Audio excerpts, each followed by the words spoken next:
Hi everyone, my name is Selina Nkoile. I'm a Maasai woman and I come from Narok County.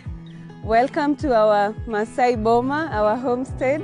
I'm really excited to take you around and show you what we've been able to do, our edible gardens, our food forest, and all these elements that we've been able to put together for the last 1 year and 3 months.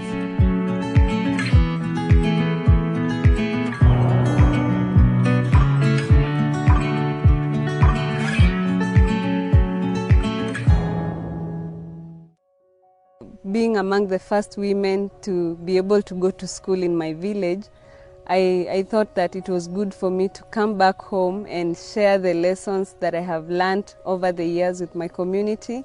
My life has been all about community ever since I was born. I have been a community child, and that is exactly what our homestead is. With the gazebo we built, people come to chill, charge their phones, and just have conversations and have kahawa and great music. We live completely off-grid.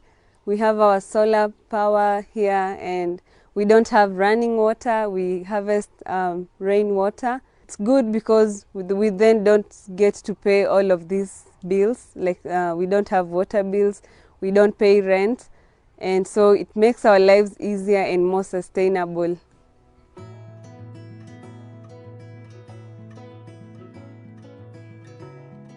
I grew up in a 100% traditional Maasai setting, and I remember us depending entirely on our animals for milk, meat and blood, and we would go get our fruits from the forest while grazing animals.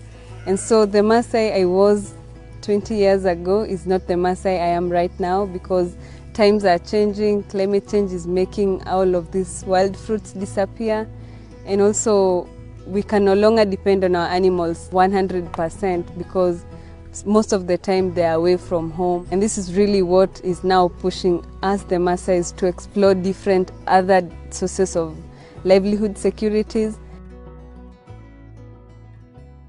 So here we have our edible garden where we grow most of our vegetables.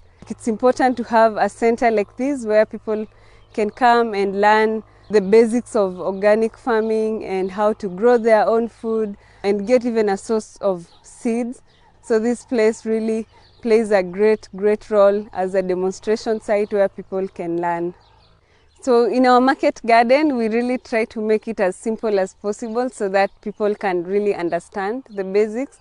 For example, here you see we have cassava, we have our kale here, we also have pigeon peas, we have lettuce that just dried up, and we have parsley.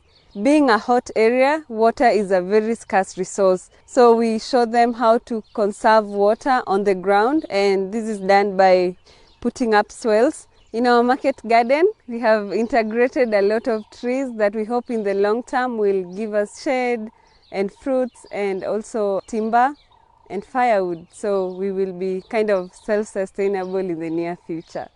Behind me is the tower with a well below it. The idea was to have water pumped up the tank and have gravity-fed irrigation throughout our system.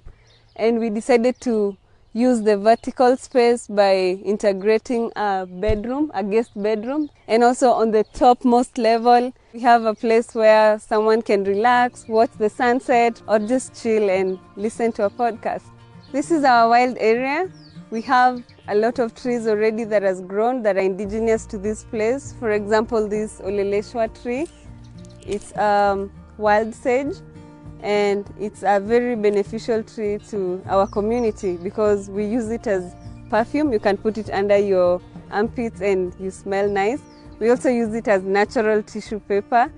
We are really trying to rewild this area because it's our zone 5 and it's the farthest from the house.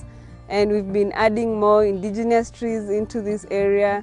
We've added fruit trees as well and flowering trees. And this is where we also have our beehives. And so it's been great trying to reforest this place and bring it back to become a real forest.